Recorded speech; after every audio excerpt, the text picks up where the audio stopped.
Welcome to another episode of DD on the Spot. As always, I'm your host, Ryan Johnson. And before we get into it with our guest here today, I'd like to remind everyone that if you enjoy this content, please give a like and subscribe down below. I'd greatly appreciate it.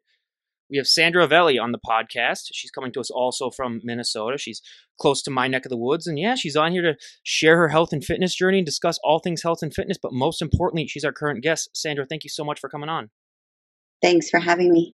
Well, I'm not even going to ask what the weather's like because, you're living like so close to me. But to get things started, why don't you just give us your backstory on what inspired and motivated you to get in shape and how that led to you becoming a bodybuilder? I started my fitness journey in 1996.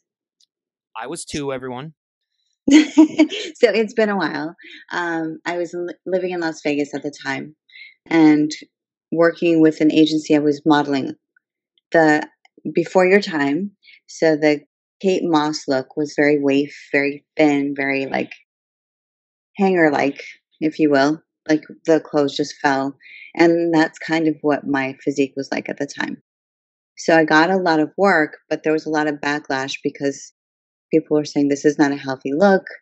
And the turn happened really fast, and my agent couldn't book me for any work anymore. She's like, you look sick. This is not going to work. You need to either gain some weight or something, or you need to change occupations. So she suggested, since I'm like, well, eating isn't making me gain any weight, I don't know what to do. She referred me to a gym in Las Vegas where I was living at the time. And my trainer at the time was a female bodybuilder. She was from Hawaii. She helped me learn how to a little bit like sculpt my body, if you will. I wasn't trying to gain too much, but again, I had the issue of trying to hold on to anything. So she came up with a meal plan. I was also in a very abusive relationship. So with that came the stress that I wasn't able to like have an appetite. Working with her, and I wish for the life of me that I could think of her name, but because I was going through so much crap at the time, I can picture her face, but not the name. Working with her gave me the self-esteem to not only get more work, but also to leave that situation I was in. From there, I didn't stop working out, left my situation. In 2003, I became certified as a personal trainer. In 2007, I was in a better, healthier situation. I did my first competition.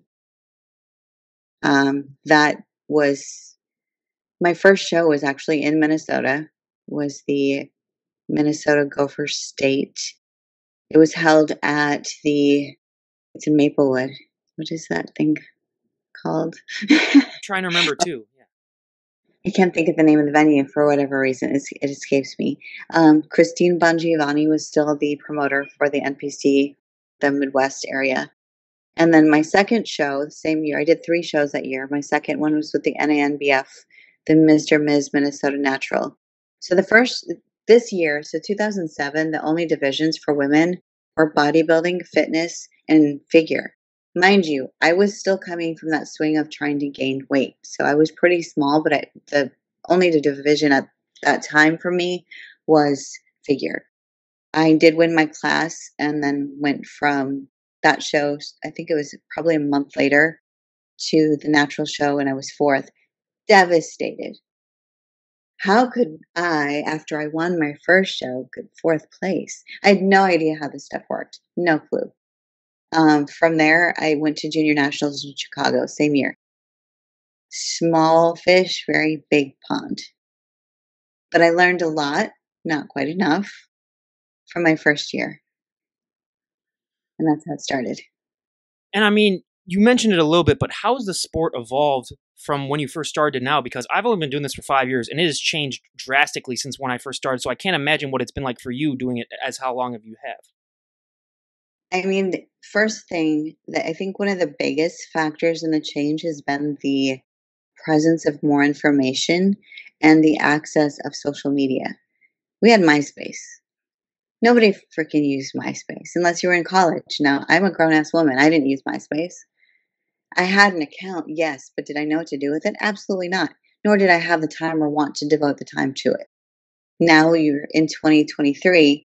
And if you don't use social media for your business or for your presence, you're going to fall short in a lot of ways. That does not help you on the stage necessarily, but it does build a following. Um, the addition of different divisions. So I competed 2007, 2008, 9, 11, and then took a break till 2013. From 2009 and 11, bikini came out. I was like, oh, this is the division for me. I'm small. My first show I did in bikini was the Arnold Amateur. Judges told me I had too much muscle. I'm like, wait, I was too small in figure. Now I'm here. Now you're saying I have too much and I'm too lean. What are you looking for? So it became very confusing. I waited a couple years, changed my training, and then I did the Minnesota State Championships in 2011. Won my class, did not win overall. Qualified, went to nationals in Miami. There was 76 girls in Class C, just in my class. And that's because bikini was new. First of all, And how long did that show take, getting 76 people on off that stage? it was an eternity. It seemed like it was a long day. It was a very long day. I cannot even imagine judging that show because after a while, everybody starts to look the same. I can only imagine. So from there, I went into 2013. I moved into women's physique. Did another Minnesota show, and after that show, yeah, I won my class. But I was like, I'm not any. Going back to my first year competing and knowing what nationals from that level to going into bikini and knowing the amount of competitors and the quality of competitors, like there's no way that I could step on stage in women's physique on a national stage. From there, life changes. You know, I had a daughter in 2015. I was involved with a long term relationship, and he was a pro athlete, so I was invested in his career as well. And then we moved to Pittsburgh for 2 years. COVID happened. My father passed away. I moved back here 2020 in July. And then 2021, I decided I needed a goal. Like I'm flailing. I'm barely training anybody. The gyms were just opening back up. I was starting completely over, but I needed to do something for myself and kind of find my identity again. So I decided to go back in and compete again. I did the NPC Brew City Classic in Wisconsin, and that I took third in Masters. Did I do? I don't remember if I even did Open. Oh, I did. I was third in both divisions. My feedback from the judges was I had too much muscle. Granted, I went in with the perspective as I took 8 years off. I was barely training. My lifestyle changed. I didn't know that muscle memory would really kick in and I would be as lean and full as I was. So I decided in 2022, after I did TCO 2021, I knew I wasn't going to place. I was going to finish it out. Whatever happens, happens. I was third in Masters. Took a break for 2 weeks. I still trained, but I was like, I didn't want to stop. And then I decided, you know what? Women's physique was fun. I really enjoyed the posing. I don't have to hold back from my training. I can grow into the division and not feel like, oh no, you've got to stop because you're getting too big. So when you were, I mean, obviously first getting into this lifestyle, like we talked about before, it's, changed so drastically, but coming back, how much easier, like you said, it was easier for the muscle to come back on, but was it easier than you anticipated that it was going to be able to put back on? Because I can guarantee if I started working out as much as I did in the past, like it would be kind of shocking how eeasy it would be for me to put that size back on.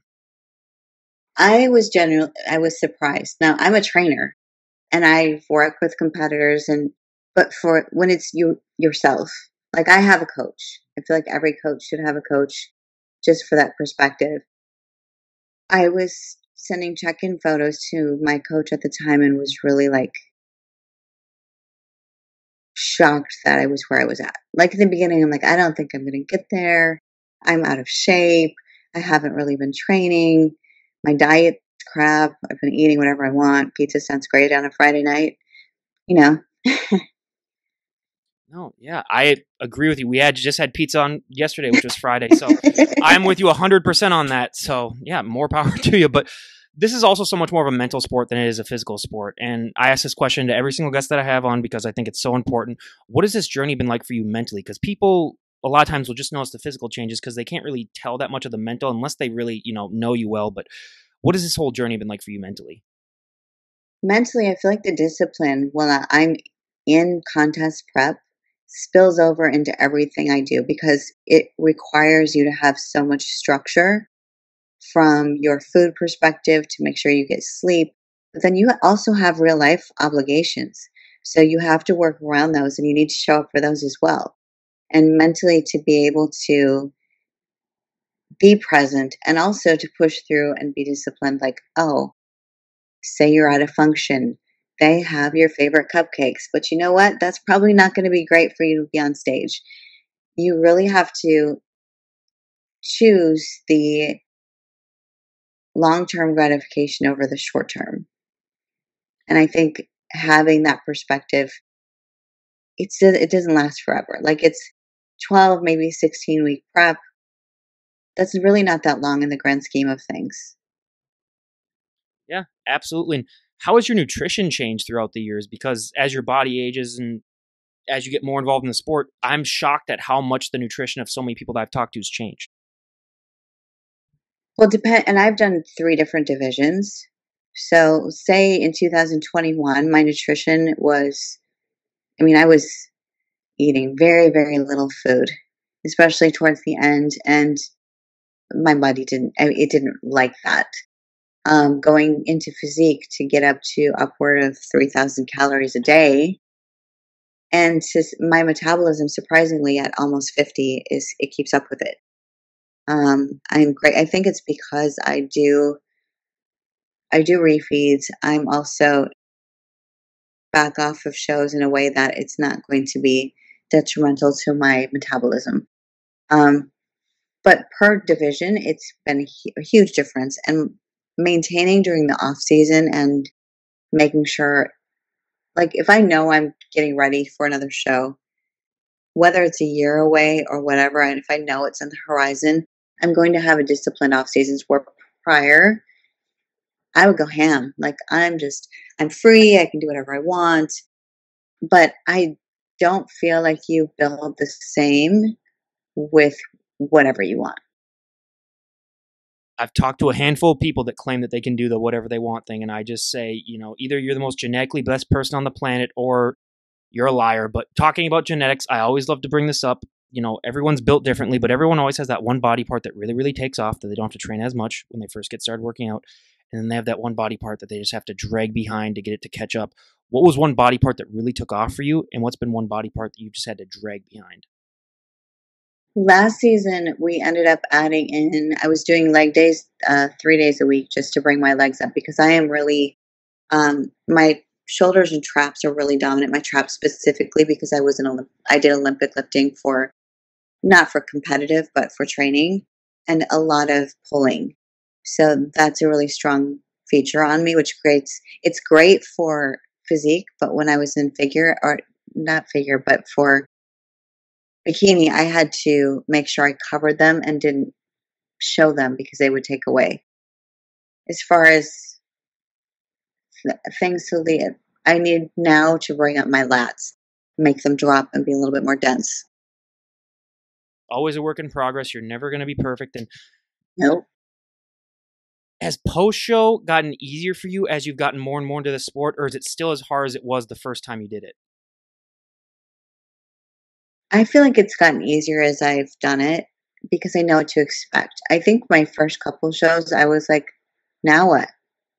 Like there was this huge void because I was working towards this thing and I had 3 shows in a row and I literally did not know which direction to go. And my coach at the time was someone I was in a long-term relationship with. So he didn't, not to take away from his coaching, but I think because I lived with him and he figured I just knew what to do and he really didn't give me much guidance, nor did I ask for it because I was like, well, I should know, right? But I had no clue. I was 33 when I did my first show. I mean, again, I've talked to some people that tried to do that without even a coach, and more power to them. But out of all these years that you've competed, I've always tried to ask people personally for them, what makes a coach a good coach, and what do they look for in a coach? Because everyone is different, but I found that there's just so many more bad coaches out there than there are good, just based on how many people I've talked to. But in your own personal opinion, what makes a coach a good coach? Um, Number one would be communication, making sure that there's clear communication on both sides. When you're in the thick of prep, you're not thinking clearly either. So you may not ask the right questions, or you may ask the question abundance of times because you're not quite comprehending. Um, so for them to be patient and communicate well, with that communication, if you express things that are red flags that are health related specifically, if they don't suggest that you get help from them and you push through, they're probably not a good coach. Um, because their interest is not in your well-being, but just what you show up on stage. That's it. I mean, we hear that all the time too, and I obviously those are two very, very important things. But I got to talk about cardio now because I hate it more than life itself. And unfortunately, you have to do it when you become a bodybuilder. You have, I mean, it's ridiculous. But what is your relationship like with cardio? Okay, so for different divisions with bikini, I didn't do a whole lot because I was getting lean so fast. So really, I just did fasted cardio walking, and I was very grateful for that because it really wasn't a push for me. Moving into physique, conditioning is huge. Like you have to be really well conditioned. And then with cardio, you have to also be careful when you have someone who potentially could lose their legs, that you don't push the legs too hard to the point where you're burning off the muscle there, or changing the size.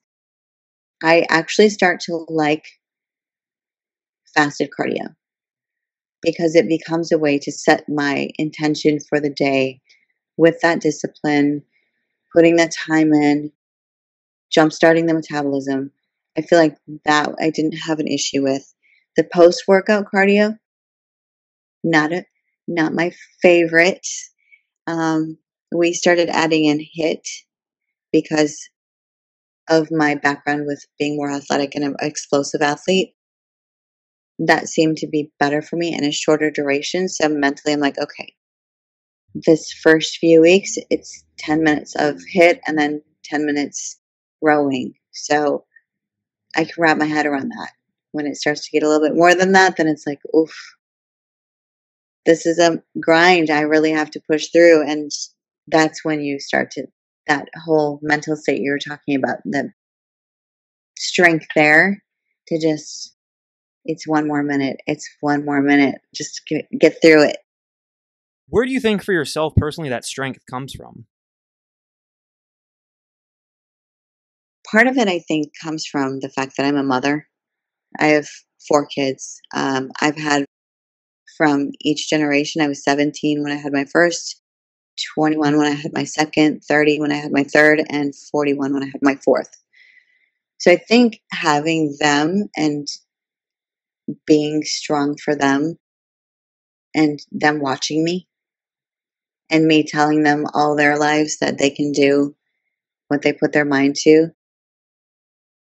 How much has this sport taught you about time management? Because, like, being that you have a job, you're a competitor, and you're a mom, I could maybe do two of those three on a good day, but all three of them together, like, you just must have it down pat.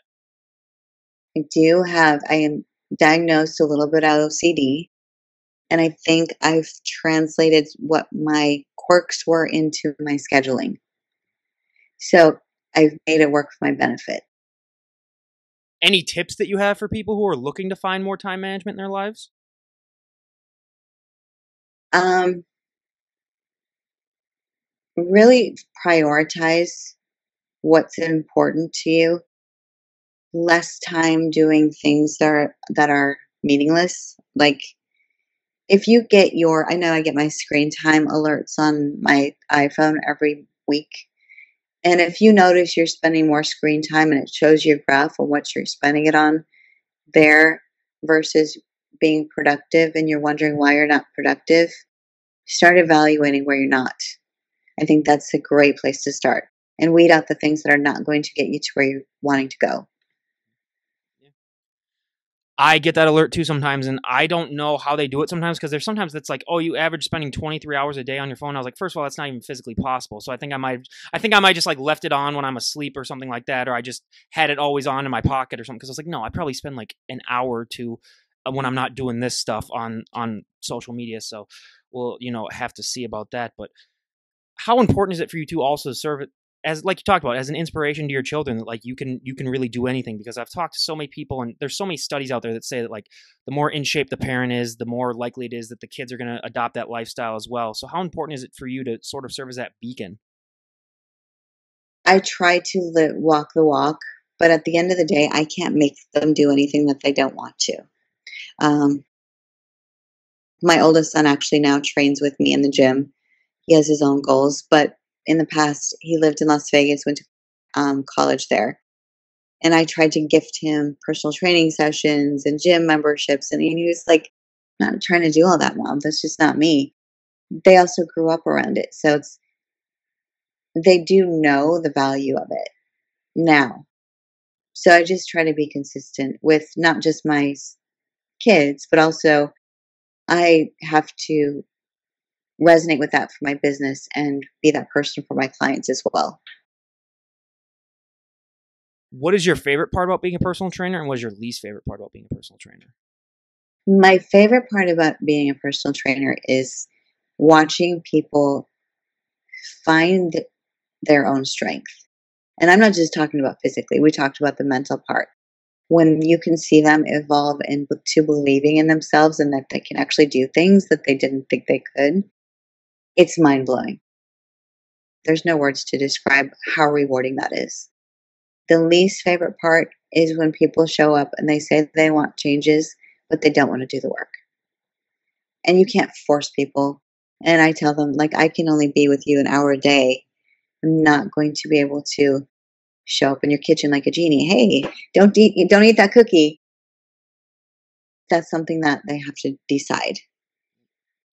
Yeah, there's only so much you can do. It really just goes down to the person as well. And I mean, I've been outside, a lot this summer, and I've seen, how we are kind of treading off a very steep cliff when it comes to people's health, even in Minnesota, which is one of the healthier states. So, what advice do you have for people just to get started? Because I tell so many people, just taking that first step in the gym, it becomes almost impossible to walk out of there without getting a workout in. But what advice do you have for people just to get started? Just to get started, first thing is just move. Move your body. You don't have to go to a gym to start. Start walking. Do things that are everyday life instead of, say you have to go to the grocery store and the grocery store is 2 blocks away and you're not having to get too many things, walk there. It's not snowing, you're not slipping on ice, you're not in 100-degree heat. Walk. Carry the bags back. That's a workout. Um, as far as nutrition, start by sugar. That's the big thing. Start eliminating the sugar. From there, what's next? Could you eliminate the fried food? Could you eliminate eating out? Save that money, put that into a gym membership. If you're saying, that's the other thing I hear is, I don't have the money for this. Well, where are you spending your money? I get it. The economy is not great all the time. And resources, everybody's situation is different. So I'm not going to like dig into somebody's pocket and know it's there. But evaluate again, prioritize what you spend your money on now or what you save or how you invest it into yourself may save you down the line in healthcare. I mean, eventually you're going to have to pay for something. Absolutely. And I mean, let's be perfectly honest. You're not the average looking woman. If you go walking down the street, you are going to draw people's attention just because it's kind of like being a mini celebrity where it's just when you're not of the normal, then it just becomes fascinating for other people. And what has that been like for you? Because like you said, you've been doing this for so long, but have you gotten used to some of the extra attention that you might get, especially as you get closer to a show? Or is it still shocking to you to this day that like how much more attention you might be drawing? I think I've kind of gotten used to it. I think I don't appreciate it when people approach me when I'm with my daughter. She's 8. So it's like I'm in Trader Joe's and hey, I've seen you on Instagram or whatever. And I'm like, cool, but can you not talk to me when I'm with my kid?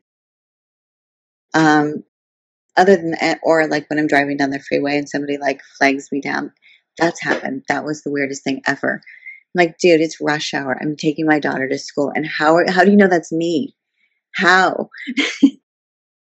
Um, Other than that, I think it's you just kind of get comfortable in your own skin and you know what you look like. And I'm grateful that people recognize the hard work.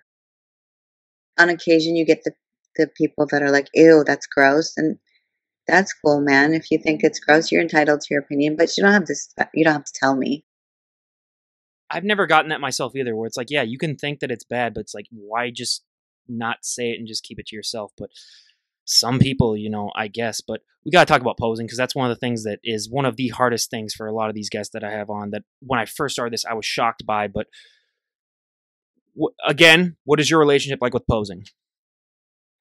Oh, I'm never satisfied with my poses ever. I look at pictures, I'm like, damn it, I should have done that different because I can see it after the fact. I don't like doing check-in pictures. I hate it. I hate it because I'm my biggest critic.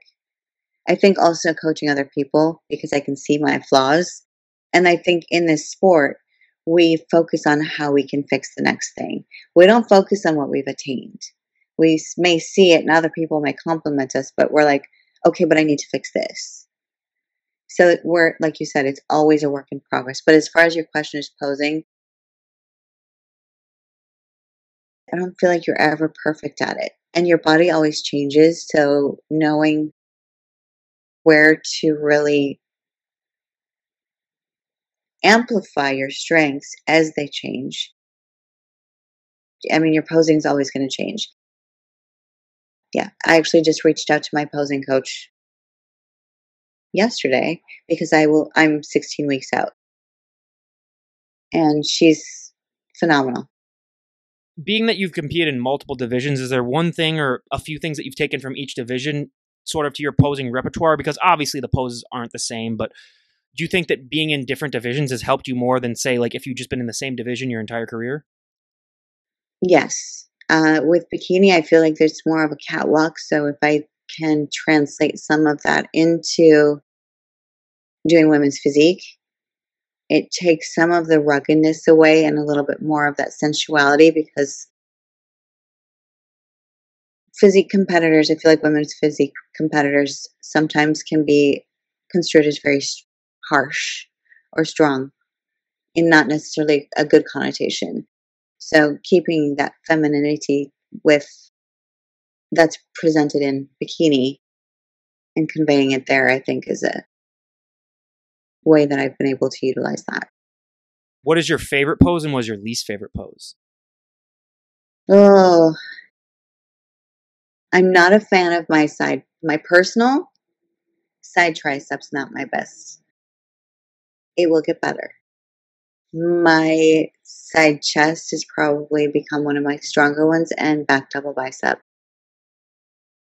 Well, yeah, I mean, with the back, you don't have to smile too. That's another thing. Your jaw muscle could be one of the most sore things afterwards. But when you're walking on that stage, what is that feeling like for you? Because I can't imagine after all the hard work that you put in on a prep and just all the dieting that happens, what is that moment like when you finally get to step on that stage and show off all that hard work? That is a very good question. There's so many emotions that go through. Um, Personally, I replay everything I learned in posing and all my cues, making sure I'm on point with that. And also, I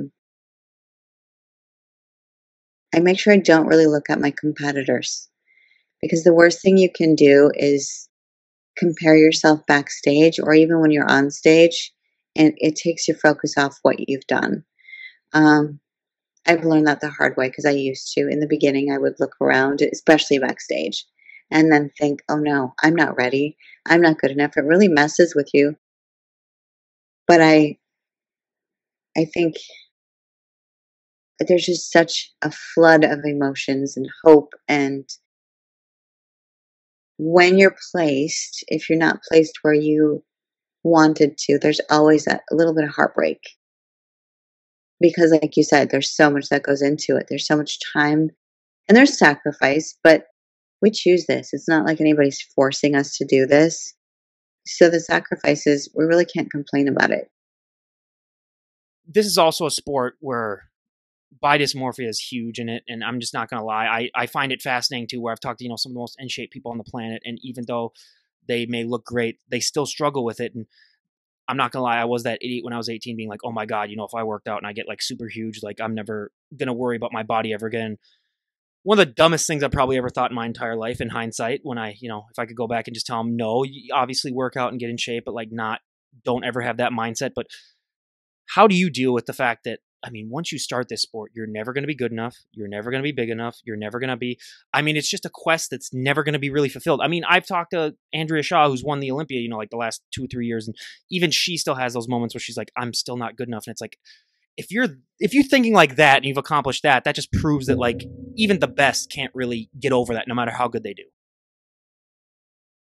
I don't think you can. I think it's something that's, and even going into a show, am I lean enough? I don't think I'm lean enough. And coming out of the show, and then you start to outgrow things, and you're like, oh no, am I too thick? Am I too big? But then as you start to come down, it's just you're never going to be at that right. It is totally a mindful, if you will. Yeah. And I've always found that to be just one of the more fascinating things, that I was always under the opinion of, oh, these people just must have it down pat. There must be like no problems with that. And then when I really talked to them, I was like, oh, it's even worse really than the general public in a lot of cases. And I was like, okay, yeah, that is really, really fascinating. But we got to talk about sleep, because that is one thing that is not talked about as much as it should be when it comes to, just your overall life. It's the most important thing. But when you get into competing, just multiply that by a billion. How do you deal with sleep? Are you one of those people that you can function off little sleep, or do you tend to get a lot of sleep? Because it is hit or miss with everyone that I've talked to. I learned that I require more sleep. With recovery, with just my mental state, everything. It's 8 hours, I feel, is like a necessity for me. I have my phone set to sleep mode where it automatically turns on, so I stop getting notifications. I was also diagnosed with sleep apnea in 2000, also probably the beginning of 2022. It was January because it was mid prep. And my coach at the time was asking me to track my sleep and told me to download an app that would listen to my sleep, how many times I'm waking without knowing it, and those types of things. And I think there was like one night I was up 16 times.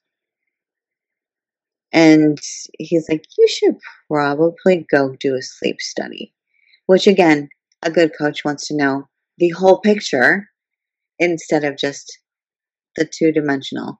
So I went in and they're like, oh yeah, you have sleep apnea. And they're like, you don't fit the bill because you're in shape.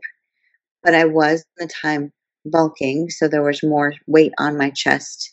I'm a back sleeper. But since I do have a CPAP, I do sleep with that. Um, that seems to help with getting better rest. I feel more recovered when I'm waking up. I'm not as sore as long. But yes, like you said, it's an underrated tool for a lot of people. I suffered with a similar thing where when I was in my best shape, like it was because my neck was getting too big that like I sometimes had trouble breathing at night, where then I would wake up and I felt like I was like choking in my dream, and then I just roll over and I'd be fine. But and then when I started to put some of the weight down, it went away. So I was, shocked by that as well. But if someone were to walk up to you and say, Sandra, we made a decision, you can change one thing about the sport of bodybuilding and everyone would go along with it, what would be one thing you'd like to see changed? Consistency in judging. Yes. That was a quick response, right? Well, that's obviously one of the better ones too. So for anyone out there who's living under a cave, what do you mean when you say consistency in judging? You can show up to, and I'm saying on all levels, like local levels, you go to a local show. Normally, you judge the field. You judge who shows up based on that. And you're going to get all kinds of things, different levels of competitors, first year competitors, seasoned competitors. You judge the field, you judge who's there. But consistency being, these are the parameters that each competitor is trying to attain. Say in wellness, this is the shape that they've been pretty clear on what they're looking for in wellness.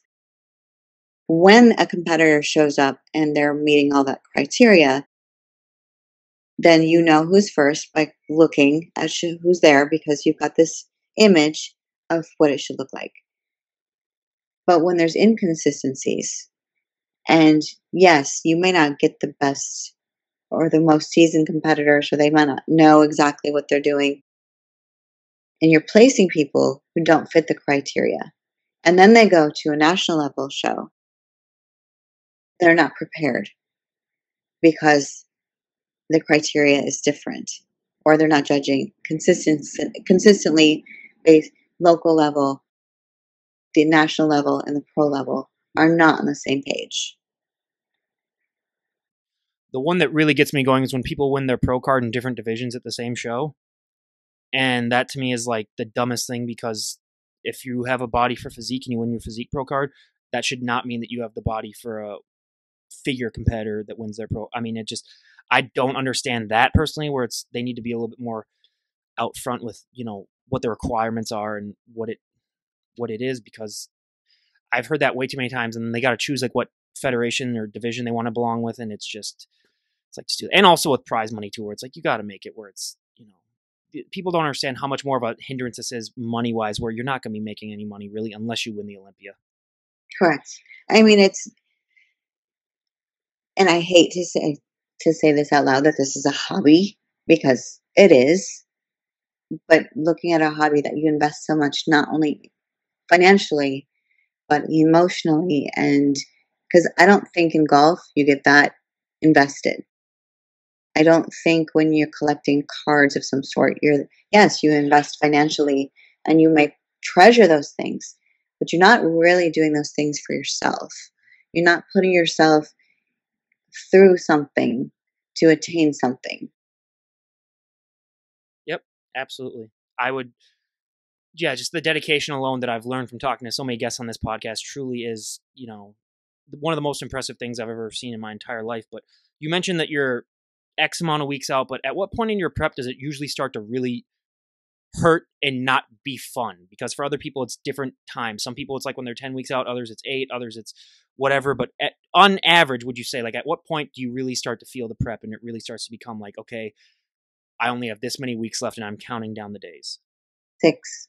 Usually it's 6. I start to lose. I feel like I look my best and might feel my best right at the top of 6 weeks. But as soon as that 6 weeks starts to come down, I start to lose strength. My energy level is different. I have less tolerance for people. But that's because you're in a total deficit. You're doing a lot of things. Plus, I'm working full time. Plus, I'm juggling kids. Trying not to project onto them, because, again, they didn't choose this. This is me. But how do you, because if I was that drained, I don't even know if I could go to my job and work. Is it just the mental toughness, or do you just tell people, like, listen, don't ask me too many things. We're just going to get through this as painlessly as possible. But how do you do that? Because I couldn't imagine myself being, X amount of weeks out and still functioning that well. Well, my job is very physical, but also I have to give energy besides just physically, like spotting and making sure that if they're safe. Some days I would preface, like, look, I'm not feeling 100% right now. Just please bear with me. My clients I'm super grateful that I have a great roster of people that I can consider not just clients, but friends. And usually they read it before I even say anything. And they usually just, here, sit down. We got this. But then I feel like I'm not doing my job. But at the same time, they're accommodating me. They're still showing up for me. But as far as like the kids, they know. My older kids have been through this. My younger one, she's catching on, and her dad's a pro fighter, so she gets it. What's one thing that you wish the general public knew more about the sport of bodybuilding? Because there's so many myths out there about the sport. There is, and there's a lot of things, especially when it comes around the sport with, um, say, PEDs. I think that's the biggest one.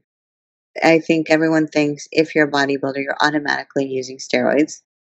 Secondly, they think that if you work out and use steroids, then you're just automatically going to be jacked, and it's just an automatic, or you don't have to do as much work. But I think the misconception, because I know people on both sides of the fence, um, performance enhancing drugs allow you to recover. Um, so you can train harder and so you can do more. But they don't necessarily allow you to work out and just get jacked. Um, the other part of where was I going with this now? Totally lost my train of thought. I will say that magic pill hasn't been invented yet, and I am waiting in No, line for that. Yeah. the work is still there. The work has to be there. Without the work, there will be no result. There's no shortcuts. There is none. And that's the one thing about this is it shows. It will show who's done the work, and you can't fake it. How long did it take you to really understand your body when it comes to training? Because I struggled first off with overtraining a lot because I didn't really know my limits, and it took me a lot of trial and error.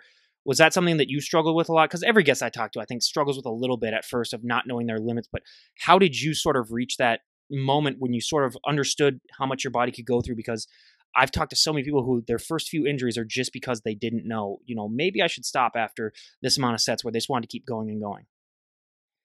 I've been fortunate to not really have injuries per se. Knock on wood. Um, yeah, I do have now, and I guess so. I did sustain an injury that I didn't realize was there in 2012 before I did the 2013 show. And I was just lifting more strength and conditioning, not for aesthetics, just really building strength. And I had done a 1 rep max squat. It was 125. And it wasn't the squat that got me, it was racking it. And I felt something go down my leg. And I was like, but I just thought, oh, it's just from releasing so much weight. I'm not very big, and that's like a lot of weight. Um, and then a few years later, I went to the chiropractor because I was going in occasionally, just this was bothering me. They did an MRI, had a disc slipped, um, did some treatments. It seemed to be fine.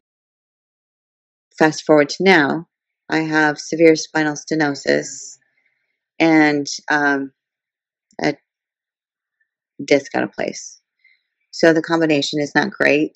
I've been able to do some physical therapy. I've been doing other things, but I think that's made me aware of A, my age, and you can't do all the things all the time, and not spinal loading and doing the compression for the type of result that I want. It's not necessary. Um, but I think it's always evolving per your question. I don't think you'll get a knack of this is where I'm at and this is what I need to do now, but it will change. Obviously, I want to have you back on the podcast in about a year so we can see what you've been up to. What are your goals for this year? And when we do talk to you a year from now, where would you like to be at in your bodybuilding? Where would you like to be at in your overall life? What are some goals that you'd like to have achieved? Well, I currently am writing a book, so I would like to have that done and published, hopefully in February. In November, I will do Master USA's again. It's the last show I did last year. I took second in women's physique 45 plus. So I'll be on the tail end of that one. I'll be on the 49. Going next year would be 50, but I don't want to go the following year. I hope to take first place in hopefully the overall, which would put me at the pro level and be able to compete on the Masters pro stages. What is your book about? It's about all the tales that have led me here. There's a lot of stories. Let me know when that gets published, and I'd like to get a copy myself. That sounds like a very good read. But yeah, I mean, just from your backstory, it's just amazing, what you've been through and how much change you've seen, especially in this sport, because it is, it's ridiculous the amount of changes that's happened too. But again, is there anyone that you'd like to give a shout out to before we wrap things up? Shout out to my family. Shout out to my coach, Monte Bailey, my opposing coach, Christina Mendoza, and you to have me on here. Oh, absolutely. It's my pleasure. Yeah, everyone, go and check her out. Go check out her Instagram page. I'll leave a link down below. Buyer beware. You will get inspired to get off that couch and stop eating all those Twinkies. But again, Sandra, I cannot thank you enough for coming on and sharing your journey with us. It was an absolute delight to talk to you. Thank you so much. Absolutely. Well, everyone, this is Ryan Johnson, DD on the Spot, signing off. Have a great day, everyone.